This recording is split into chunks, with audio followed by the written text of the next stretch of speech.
સમગ્ર દેશમાં સૌથી વધુ રક્તદાન વસ્તીની દ્રષ્ટિએ જોઈએ તો ગુજરાતમાં થાય છે. આજે હું એક એવા વ્યક્તિ સાથે સ્ટુડિયો અનવીલમાં ચર્ચા કરવાનો છું જેઓ હિન્દુ બ્લડ બેંકના મેડિકલ ડિરેક્ટર છે. સોશિયલ એક્ટિવિટી સાથે પણ તેઓ જોડાયેલા છે. જ્યારે પણ કોઈ ઇમરજન્સીમાં પોસ્ટમોર્ટમની જરૂરિયાત પડી છે ત્યારે ખડે પગે ઊભા રહ્યા છે. ડૉક્ટર સાહેબે 8,000 જેટલા પોસ્ટમોર્ટમ કરી ચૂક્યા છે. ડૉક્ટર વિજયભાઈ શાહ છે. Welcome sir. પહેલાં તો આપને. અનનેચરલ ડેથ હોય તો જ પોસ્ટમોર્ટમ કરવું પડે. કુદરતી મૃત્યુમાં પોસ્ટમોર્ટમની જરૂરિયાત હોતી નથી. બ્લડ બેંકમાં કયા સમયની અંદર અછત સર્જાય છે? કોઈને ઇમરજન્સીમાં જરૂર પડે તો એ આપણે કેવી રીતે મેનેજ કરીએ છીએ? દર્દીઓને લોહી આપવાનું એનું છેલ્લા કેટલાય વર્ષોથી એક પરંપરા તરીકે પહેલા નંબરે હિન્દુ બ્લડ બેંક વડોદરાના માધ્યમથી કામ કરી રહ્યા છે. રેઇન વોટર હાર્વેસ્ટિંગને લઈને પણ તમે કામગીરી કરી રહ્યા છો. પોતાના બંગલામાં રેઇન વોટર હાર્વેસ્ટિંગ કરવું હોય તો અત્યારે 50% સુધીના ટોટલ ખર્ચની રકમ એ હિન્દુ ફાઉન્ડેશનના માધ્યમથી આપણે આપીએ છીએ. What next? શું વિઝન છે ડૉક્ટર સાહેબ? નમસ્કાર. આજે હું એક એવા વ્યક્તિ સાથે સ્ટુડિયો અનવીલમાં ચર્ચા કરવાનો છું જેઓ હિન્દુ બ્લડ બેંકના મેડિકલ ડિરેક્ટર છે, જેઓ પોતે પણ ડૉક્ટર છે. ફોરેન્સિક સાયન્સ અને મેડિકલમાં એમનો ખૂબ ઊંડો એવો અભ્યાસ પણ રહ્યો છે. સોશિયલ એક્ટિવિટી સાથે પણ તેઓ જોડાયેલા છે અને રાજકારણમાં પણ તેઓ સક્રિય તરીકે પોતાની ભૂમિકા ભૂતકાળમાં ભજવી ચૂક્યા છે. અને એક એવા વ્યક્તિ કે જ્યારે પણ કોઈ ઇમરજન્સીમાં પોસ્ટમોર્ટમની જરૂરિયાત પડી છે ત્યારે ખડે પગે ઊભા રહ્યા છે. તમને જાણીને નવાઈ લાગશે કે 1, 2,000, 500,000 નહીં, પણ લગભગ ડૉક્ટર સાહેબે 8,000 જેટલા પોસ્ટમોર્ટમ કરી ચૂક્યા છે. એ ડૉક્ટર એટલે વડોદરાના પૂર્વ સ્ટેન્ડિંગ કમિટીના ચેરમેન, અનેક જવાબદારીઓ સાહેબ નિભાવી ચૂક્યા છે. એટલે મને એમ થાય છે કે પરિચય કેવી રીતે આપું. ડૉક્ટર વિજયભાઈ શાહ છે. Welcome sir. પહેલાં તો આપના વિશે વાંચતો હતો તો મને એમ થયું કે 8,000 પોસ્ટમોર્ટમ. ફર્સ્ટ પોસ્ટમોર્ટમ વખતે માઇન્ડમાં શું હતું પહેલી વાર જ્યારે ગયા ત્યારે? કારણ કે સ્વાભાવિક છે કે પોસ્ટમોર્ટમની વાત કરીએ તો થોડો લોકોમાં ભય હોય, ઘણા લોકોને એ જગ્યાએ જવું ન ગમતું હોય, અને તમે એટલા બધા ઇન્સિડન્ટના સાક્ષી બન્યા છો. એક તો આપણા માધ્યમથી આજે જ્યારે સમગ્ર ગુજરાત અને દેશના લોકો સાથે જોડવાનો મને મોકો મળ્યો છે તો આ તબક્કે ગુજરાત ફર્સ્ટનો પણ આભાર વ્યક્ત કરું છું. 1989માં મારું મેડિકલ એટલે કે MBBS મેં વડોદરા મેડિકલ કોલેજમાંથી પૂર્ણ કર્યું અને ત્યાર પછી સમગ્ર ગુજરાતમાં ક્યાંય પણ ફોરેન્સિક મેડિસિન જેવા સબ્જેક્ટનું પોસ્ટ ગ્રેજ્યુએશનનો કોર્સ નહોતો. પહેલો કોર્સ અમદાવાદ બીજા મેડિકલ કોલેજમાં શરૂ થયો અને એમાં વિદ્યાર્થી તરીકે, પોસ્ટ ગ્રેજ્યુએટ વિદ્યાર્થી તરીકે મને એડમિશન મળ્યું. જ્યારે પણ પોસ્ટમોર્ટમની વાત આવે છે ત્યારે આપણે સૌ જાણીએ છીએ કે અકુદરતી રીતે મૃત્યુ થયું હોય એટલે કે અનનેચરલ ડેથ હોય તો જ પોસ્ટમોર્ટમ કરવું પડે. કુદરતી મૃત્યુમાં પોસ્ટમોર્ટમની જરૂરિયાત હોતી નથી. અકુદરતી મૃત્યુ એટલે સામાન્ય રીતે સુસાઇડ હોય, અથવા તો મર્ડર એટલે કે હોમિસાઇડ હોય, અથવા તો એક્સિડન્ટ હોય. પહેલું પોસ્ટમોર્ટમ જે મારે ભાગે કરવાનું આવ્યું તે એક્સિડન્ટનો કેસ હતો. ઘણા બધા લોકોને સવાલ થાય કે એક્સિડન્ટ જેવી સામાન્ય બાબતમાં પોસ્ટમોર્ટમ શું કરવું જોઈએ? તો આપણા માધ્યમથી લોકોને પણ એવું જણાવવા માગું કે એક્સિડન્ટ થાય છે ત્યારે બધા લોકો જોતા હોય કે આ વાહન જોડે અથડાયું છે, તેમ છતાં પણ પોસ્ટમોર્ટમ એટલા માટે કરવું પડે કે વાહન ચલાવનાર વ્યક્તિ એનામાં કોઈ પણ પ્રકારની મેડિકલ તકલીફને કારણે એ અથડાયું છે કે નથી અથડાયું. ઓકે. એટલે ક્યારેક કોઈ વ્યક્તિ વાહન ચલાવતો હોય, હાર્ટ એટેક આપે, એનો કંટ્રોલ જતો રહે અને અથડાય, તો એ સામાન્ય એક્સિડન્ટ કરતાં જુદા પ્રકારનો એક્સિડન્ટ ગણાય. બીજી અને એનાથી પણ વધારે મહત્વની બાબત હોય કે જે પ્લેન ક્રેશમાં અને અન્ય જગ્યાએ પણ જોવા મળે છે. તો એક સાથે જ્યારે એક કરતાં વધારે લોકોના મૃત્યુ થાય, એક જ કુટુંબની વ્યક્તિના મૃત્યુ થયા ત્યારે પહેલો વ્યક્તિ કોણ મૃત્યુ પામ્યો, એના પછી બીજો વ્યક્તિ કોણ મૃત્યુ પામ્યો, એના પછી ત્રીજો વ્યક્તિ કોણ મૃત્યુ પામ્યો, એના પરથી વારસદાર તરીકે એમને મળતી સંપત્તિ, બરાબર, એનું પણ ડિવિઝન કરવાનું થતું હોય છે. અને આમ નાની લાગે પરંતુ બહુ જ મોટી એવી ઘણી બધી ઘટનાઓના સાક્ષી બનવાનો ઈશ્વરે મને મોકો આપ્યો છે. મેં તો એવું પણ જાણ્યું કે તમે રિસેન્ટલી અમદાવાદમાં પ્લેન ક્રેશ થઈ વખતે પણ ખૂબ મહત્વની ભૂમિકામાં હતા. કેવી કન્ડિશન તમે તમારી નજરની સામે જોઈ? એ દ્રશ્ય ક્યારે ભૂલી શકાયું નથી, કારણ કે આનાથી વધારે એક સાથે મૃતદેહો આપણે જોવાનો ક્યારે અવસર પ્રાપ્ત થયો નથી. ઘરેથી નીકળ્યા હોય, પ્લેનમાં બેઠા હોય, પ્લેન શરૂ થાય અને 4થી 5મી મિનિટે મૃત્યુ થયું હોય એવો કદાચ આ પહેલો ઘટનાક્રમ. એક સાથે 200, 250, 300 લોકોના મૃત્યુ, એમના મૃતદેહો એક પછી એક જેમ જેમ મૃતદેહ નીકળે તે રીતે એમને લાવવાના અને આ મૃતદેહોમાંથી વ્યક્તિની ઓળખ, મૃતદેહોની પરિસ્થિતિ એવી કે એની ઓળખ માટે માત્ર ને માત્ર ડીએના માધ્યમથી, ટેકનોલોજીના માધ્યમથી શરીરમાંથી સેમ્પલ લઈ અને એને ફોરેન્સિક સાયન્સ લેબોરેટરીમાં મોકલવાના અને આ જ મૃતદેહોના સ્વજનોના પણ સેમ્પલ લઈ અને એની સાથે મેચ કરવાના. કોઈ જગ્યા પર કોઈ પણ પ્રકારની ભૂલ ના રહે એની પણ ચિંતા કરવાની. જ્યાં કોઈ અંગ કપાયો હોય તો એના પણ ડીએનએ લઈ અને કયા શરીરનું આ કયું અંગ છે તે પ્રકારે એને પાછા એના કુટુંબને પહોંચાડવાના. કુટુંબના માધ્યમથી એમના પોતાના ધર્મ પ્રમાણે એમના અગ્નિ સંસ્કાર થાય ત્યાં સુધીની સંપૂર્ણ જવાબદારી એ સરકારની હોય અને જ્યારે આટલા વર્ષો સુધી આ જ સરકારના માધ્યમથી આપણને આ સેવાનો લાભ મળ્યો હોય ત્યારે એ સ્થળ ઉપર જઈ અને જે કંઈ પણ નાની મોટી સેવા મારા માધ્યમથી થઈ એ કરવાનો મને રાજ્ય સરકારે મોકો આપ્યો અને હું માનું છું કે 1988માં પહેલી વખત પ્લેન ક્રેશ થયા પછી આ બીજી વખતનો પ્લેન ક્રેશનો ઘટનાક્રમ 2025નો એ ક્યારે આપણાથી ભૂલી ના શકાય. 1992માં અમદાવાદની અંદર રાધિકા જીમખાનાની અંદર લતીફની ગેંગ દ્વારા કેટલાક લોકોનું મર્ડર થાય છે. એ વખતે પણ પોસ્ટમોર્ટમમાં તમે હતા. હિન્દુ અને મુસ્લિમ મુખ્ય લોકો એ કઈ રીતે અંડરવર્લ્ડ ઉપર કબજો જમાવે એનું કોઈ જો સૌથી મોટામાં મોટું ઉદાહરણ હોય તો 1992માં થયેલો રાધિકા જીમખાના મર્ડર કેસ છે. એક વ્યક્તિને મારવા માટે કોઈને સોપારી આપી, એ વ્યક્તિ ઊંધા બેઠેલા એટલે ઓળખી ના શક્યા. જીમખાનામાં તે વખતે એક સાથે 12-15 લોકો બેઠેલા. મારવા આવનાર વ્યક્તિને એવું લાગ્યું કે પોતાના જાનનું જોખમ છે એટલે એણે એક સાથે ત્યાં બેઠેલામાંથી 9 લોકોને એક સાથે મારી નાખ્યા અને લતીફની ગેંગ દ્વારા કામ કરવામાં આવ્યું. એ જમાનામાં એટલે 90-92ની સાલમાં AK-47 એ બહુ મોટી વાત કહેવાય અને AK-47નો ઉપયોગ કરી અને આનો બધાનો મૃત્યુ થયા. મને એવું યાદ છે કે તે વખતે જે કોઈ પણ ત્યાંના પોલીસ ખાતાના અધિકારી હતા એની પણ સર્વિસ રિવોલ્વરનો એમાં ઉપયોગ કરવામાં આવ્યો અને ન્યાયતંત્રએ આ બધા જ આરોપીઓને લાઈફ ઇમ્પ્રિઝનમેન્ટ એટલે કે આજીવન કેદની સજા ફરમાવેલી. આવા સમયે કઈ રીતે પોસ્ટમોર્ટમ કરનાર વ્યક્તિ પર, સરકાર ઉપર, અધિકારીઓ પર દબાણ થતું હોય એનો પહેલો અનુભવ પણ મને કરવા મળ્યો. લતીફ અને એની ટીમના મુખ્ય લોકો એ મળવા માટે આવ્યા. સામાન્ય રીતે તમને નાની મોટી પૈસાની લાલચ આપે. જે તે સમયે શારજામાં ક્રિકેટની ટુર્નામેન્ટ થતી અને ટુર્નામેન્ટ બહુ પ્રખ્યાત ટુર્નામેન્ટ હતી.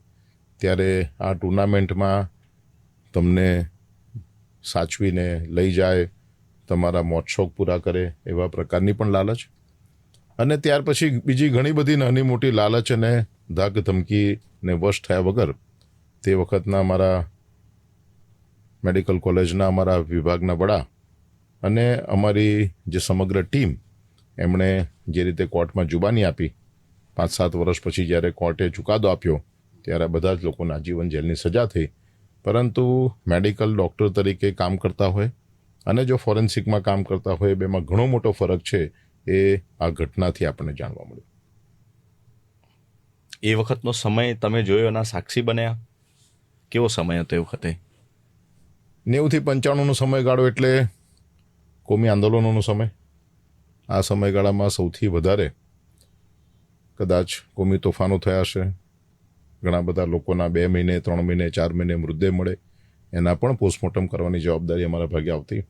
અને આ જે ઘટનાક્રમ રાધિકા જીમખાનાનો છે એ અવિસ્મરણીય એટલા માટે છે કારણ કે પહેલીવાર લતીફને અને પહેલીવાર સમગ્ર દેશ અને વિશ્વ જેને શોધતા રહ્યા છે એને આમને સામને બેસી અને એમની વાતો, એમના પડકારોને ઝીલીને એમને વશ થયા વગર ન્યાયતંત્રની ફેવરમાં ચુકાદો જે આવ્યો એ હું માનું છું કે અમારી બહુ મોટી ઉપલબ્ધિ છે.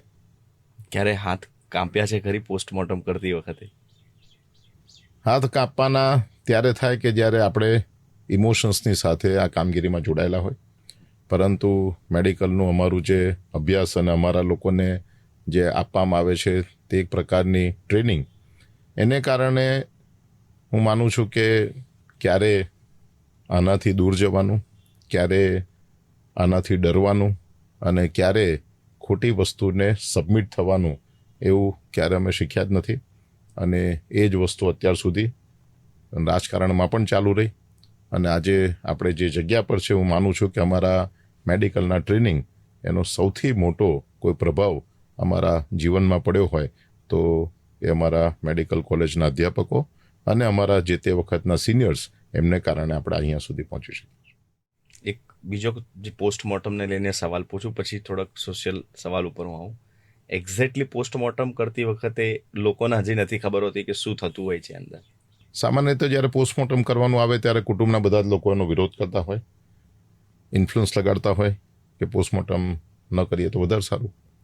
પરંતુ કેન્દ્ર સરકારના, રાજ્ય સરકારના નિયમો પ્રમાણે બધા જ આ પ્રકારના મૃત્યુ જેમાં અનનેચરલ ડેથ થતામાં પોસ્ટમોર્ટમ ફરજિયાત છે.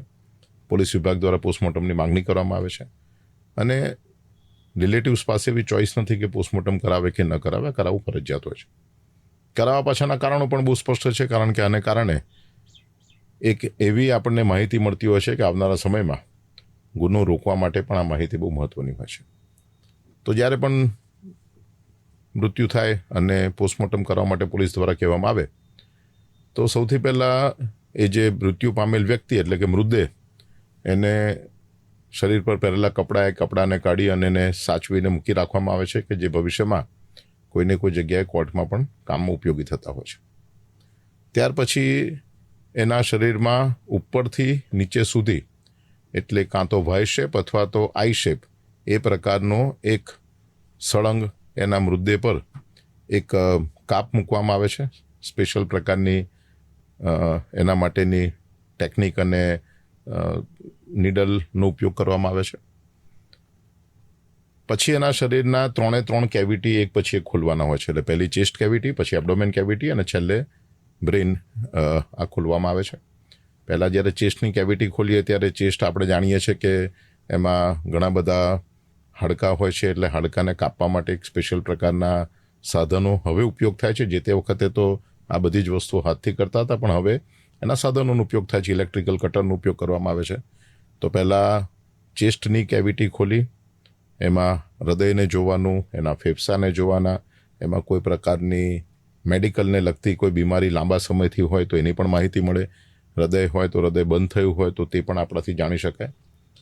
અને પછી એબ્ડોમેન કેવિટીમાં અન્નનળીથી શરૂ કરીને છેક સ્ટૂલ પાસ કરીએ ત્યાં સુધી, એટલે કે સિકમ સુધીના જેટલા પણ એના અવયવો છે, આ બધા જ અવયવો જોવાના. સાથે સાથે લીવર છે, સ્પ્લીન છે, કિડની છે, એમાં કોઈ પ્રકારની કોઈ કાયમી બીમારી છે કે નહીં એની પણ માહિતી એના માધ્યમથી મળે. કોઈક વખત મેડિકલ તકલીફ છે એવું ધ્યાનમાં આવે તો એ ઓર્ગનમાંથી પીસ લેવાના અને એ જે નાના પીસ છે તેને હિસ્ટોપેથોલોજીમાં પણ મોકલવામાં આવે. અને સૌથી છેલ્લું ને સૌથી મહત્વનું, આમ જોવા જઈએ તો સૌથી અઘરું કામ છે એ બ્રેઇન એટલે કે સ્કલને ખોલવાનું. આપણે જાણીએ છીએ કે સ્કલને ખોલવાનું એ સહેલું નથી. આજની તારીખે ઇલેક્ટ્રિકલ બધા મશીન્સને કારણે થોડુંક સહેલું બન્યું છે, પણ જ્યારે અમે આ શરૂઆત કરી 90ની સાલમાં તે વખતે એ બહુ જ અઘરું કામ હતું. સ્કલને ખોલવાનું, એમાંથી બ્રેઇન છે તેને કાઢવાનું, બ્રેઇનના બંને હેમિસ્ફિયર એટલે કે બંને હાફ એને પણ તમારે સેપરેટ કરી અને જોવાના. બ્રેઇનની અંદર કોઈ જગ્યા પર હેમરેજ અથવા તો બીજી કોઈ ઇન્જરી છે કે નહીં તે પણ જોવાની. અને આટલું બધું કર્યા પછી પાછું એને અંદર મૂકવાનું. અંદર મૂકી અને એને એ પ્રકારના ટાંકા લેવાના કે જેથી કોઈ વ્યક્તિના જીવન સાથેની ઘટનાક્રમ હોય ત્યારે એના કુટુંબીજનોને એના ટાંકાને કારણે અથવા તો એના શરીરમાંથી જે પોસ્ટમોર્ટમ થયેલું છે એને કારણે એ વ્યક્તિને ક્યારે મુશ્કેલી ન પડે અથવા તો એમના ઇમોશન્સની સાથે ક્યારે તકલીફ ના પડે, આવું ધ્યાન રાખી નાના ટાંકા લઈ અને ત્યાર પછી એના શરીરને એટલે કે એના મૃતદેહને સરસ રીતે પાણીથી ધોઈ સફેદ કલરની ચાદરમાં એને તૈયાર કરી અને અમે કુટુંબના સંબંધીઓને એટલે કે એના વારસદારને આપણે આપતા હોય છે. પ્રક્રિયામાં સમય 2 કલાક 3 કલાક 4 કલાકનો સમય લાગતો હોય છે. રિપોર્ટ બનાવવામાં 5-7 દિવસ, અને ત્યાર પછી જો ફોરેન્સિક સાયન્સ લેબોરેટરીમાં કોઈ સેમ્પલ મોકલ્યા હોય, પોઈઝનવાળા કેસમાં ખાસ કરીને FSLમાં સેમ્પલ મોકલવાના આવે, અથવા તો એના લીવર, સ્પ્લીન, કિડની, હાર્ટ કે લંગમાંથી કોઈ હિસ્ટોપેથોલોજીમાં સેમ્પલ મોકલ્યા હોય તો 25-30 દિવસનો સમયગાળો એમાં લાગતો હોય. અને આ થયા પછી એનો એક ફાઇનલ રિપોર્ટ બનાવીને સંબંધીને આપણે આપતા હોઈએ છીએ. પ્રક્રિયા થોડી જટિલ છે, પણ પ્રક્રિયા એ સમાજ માટે જરૂરી છે. ગુના રોકવા માટે જેવી રીતે ન્યાયતંત્ર છે, ગુના રોકવા માટે જેવી રીતે કાયદા છે, ગુના રોકવા માટે જેવી રીતે પોલીસ છે, એવી જ રીતે ગુનાને રોકવા માટે અને મેડિકલની વધુ સમજ માટે આ પોસ્ટમોર્ટમ બહુ જ અગત્યનું છે. It's very tough job. ઘણી બધી બાબતો એવી છે કે અમે પણ ફર્સ્ટ ટાઈમ તમારી પાસેથી જાણી રહ્યા છીએ. બ્લડ બેંક સાથે પણ આપણે જોડાયેલા છો, તો બ્લડ બેંકને લઈને 1-2 સવાલ એવા છે કે બ્લડ બેંકમાં કયા સમયની અંદર અછત સર્જાય છે? જે રેર બ્લડ હોય એને કોઈને ઇમરજન્સીમાં જરૂર પડે તો એ આપણે કેવી રીતે મેનેજ કરીએ છીએ? હિન્દુ બ્લડ બેંક ના મેડિકલ ડાયરેક્ટર તરીકેની જવાબદારીમાં 93થી છું, એટલે અત્યારે 33 વર્ષ પૂરા કર્યા છે. ગૌરવ સાથે એવું કહેવું પડે કે સમગ્ર ગુજરાતમાં સૌથી વધારે લોહી એકત્રિત કરવાનું અને ગુજરાતમાં સૌથી વધારે દર્દીઓને લોહી આપવાનું એનું છેલ્લા કેટલાય વર્ષોથી એક પરંપરા તરીકે પહેલા નંબરે હિન્દુ બ્લડ બેંક વડોદરાના માધ્યમથી કામ કરી રહ્યા છે. અત્યારનો જે સમયગાળો છે, સમરનો ટાઈમ છે, 35 ડિગ્રીની ઉપર જ્યારે પણ ટેમ્પરેચર જાય એટલે સામાન્ય રીતે લોકો રક્તદાન કરતા નથી, અને તે વખતે લોહીની આપણને વધારે મુશ્કેલી પડતી હોય છે. પહેલાં લોકો રક્તદાન કરતા ડરતા હતા. પહેલાં કાચની બોટલમાં લોહી લેવાતું, લોકો એવું માનતા કે એકની એક બોટલ ફરીવાર વપરાય, અને ડિસ્પોઝેબલ વસ્તુઓ પણ મોંઘી હતી એટલે લોકો રક્તદાન નહોતા કરતા, સમજ પણ ઓછી હતી. પણ આજે આપણા માટે મહત્ત્વની બાબત એવી છે કે સમગ્ર દેશમાં સૌથી વધુ રક્તદાન વસ્તીની દ્રષ્ટિએ જોઈએ તો ગુજરાતમાં થાય છે. આમ પણ ગુજરાતીઓ એ દાન એમના પોતાના લોહીમાં વહે છે, એટલે જ્યારે લોહીના દાનની વાત આવે છે ત્યારે સૌથી વધારે ગુજરાતીઓ રક્તદાન કરતા હોય છે. હિન્દુ બ્લડ બેંક જેવી સમગ્ર ગુજરાતમાં 300થી વધારે બ્લડ બેંક છે, અને એના માધ્યમથી દર વર્ષે 70,000થી પણ વધારે દર્દીઓને લોહી મળે એની ચિંતા મધ્ય ગુજરાતમાં અમારા માધ્યમથી થાય છે. રેર બ્લડ ગ્રુપ એ એવા બ્લડ ગ્રુપ હોય છે કે જેમાં રક્તદાતાઓની સંખ્યા પણ ઓછી હોય છે, અને સાથે સાથે દર્દીઓની સંખ્યા પણ ઓછી હોય છે, કારણ કે આવા લોહીના ગ્રુપના પર્સન્ટેજ પોપ્યુલેશનમાં ઓછા હોય. એટલે કોઈ પણ બ્લડ ગ્રુપમાં સામાન્ય રીતે આપણે જોઈએ તો O અને B પોઝિટિવ આ સૌથી વધારે લોકોમાં જોવા મળે, 40-45% લોકોમાં. પછી A પોઝિટિવ અને AB પોઝિટિવ બ્લડ ગ્રુપ આવે, અને સૌથી ઓછા બ્લડ ગ્રુપ જોવા મળે તે બધા નેગેટિવ બ્લડ ગ્રુપ હોય, O negative, B negative, A negative અને AB નેગેટિવ. અમે સામાન્ય રીતે આવા રક્તદાતાઓનું એક લિસ્ટ રેડી રાખતા હોય, એટલે જ્યારે કોઈને જરૂર પડે ને આપણી પાસે અવેલેબલ ના હોય તો એ રક્તદાતાઓને ફોન કરીને આપણાથી બોલાવી શકાય.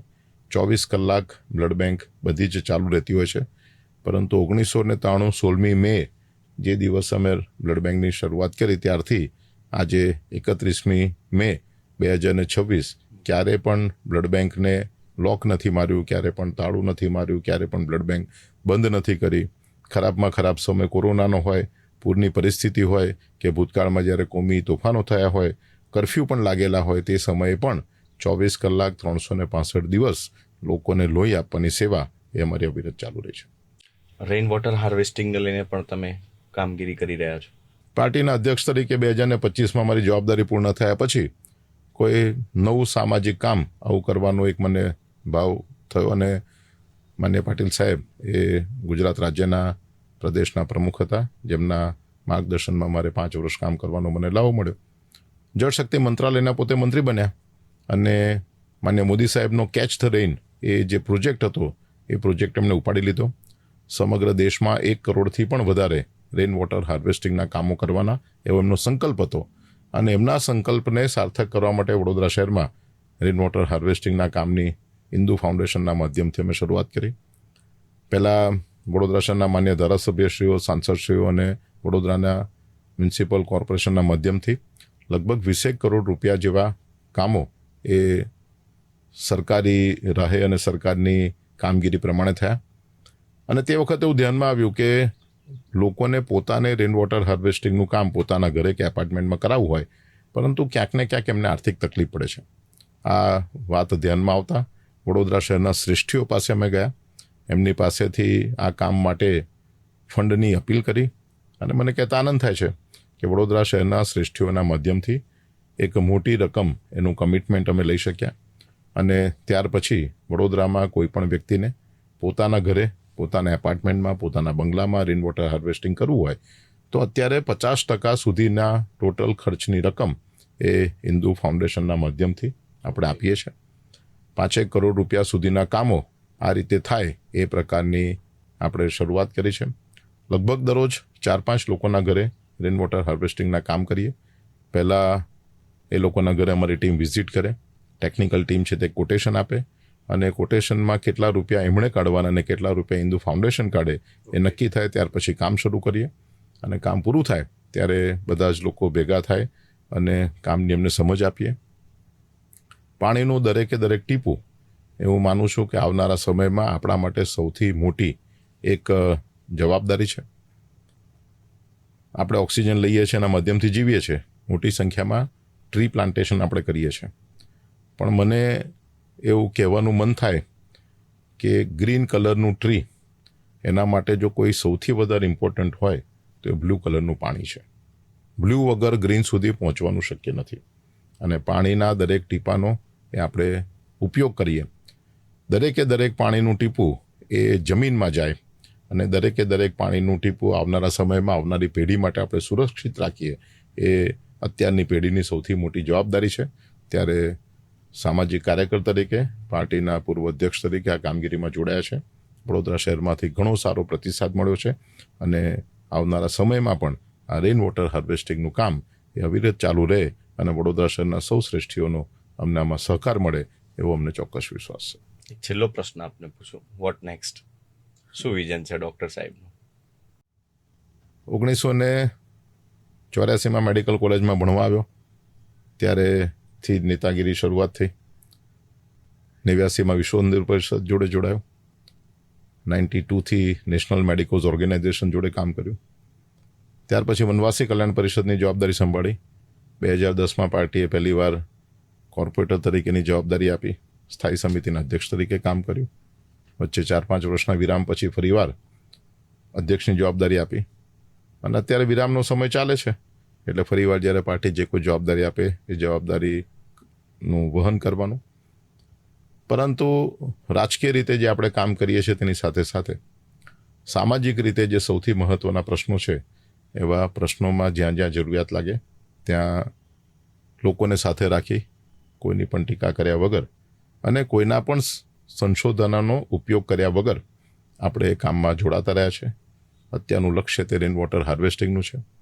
ગયા વર્ષથી એક નવી શરૂઆત પણ કરી છે. મધ્ય ગુજરાતના વિદ્યાર્થીઓ બહુ જ ઓછા સરકારી નોકરીમાં અમને જોવા મળે છે. સૌથી વધારે સરકારી નોકરીમાં સૌરાષ્ટ્રના લોકો હોય છે અને ત્યાર પછી ઉત્તર ગુજરાતના લોકો હોય છે. મધ્ય ગુજરાત અને દક્ષિણ ગુજરાતના લોકો સરકારી નોકરીઓમાં ઓછા જોવા મળે છે.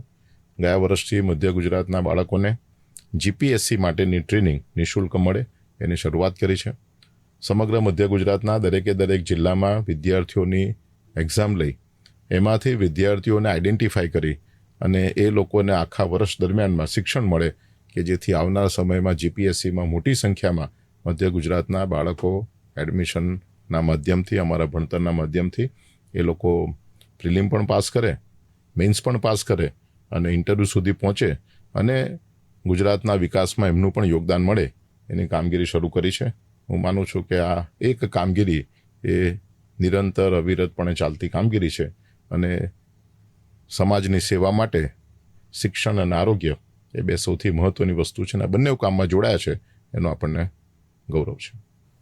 થેન્ક્સ અ લોટ ડૉક્ટર સાહેબ, આપનો કિંમતી સમય આપી અને આપ અમારા સ્ટુડિયો વિલમાં મહેમાન બન્યા. It was valuable and interesting interaction. ઘણી બધી બાબતો મારા માટે ફર્સ્ટ ટાઈમ નહીં પણ ઘણા બધા વ્યુઅર્સ માટે ખાસ કરીને પોસ્ટમોર્ટમવાળી વાત એ પહેલી વાર હતી જેમાંથી બધા લોકોને જાણવા મળ્યું. Thanks again. Thank you.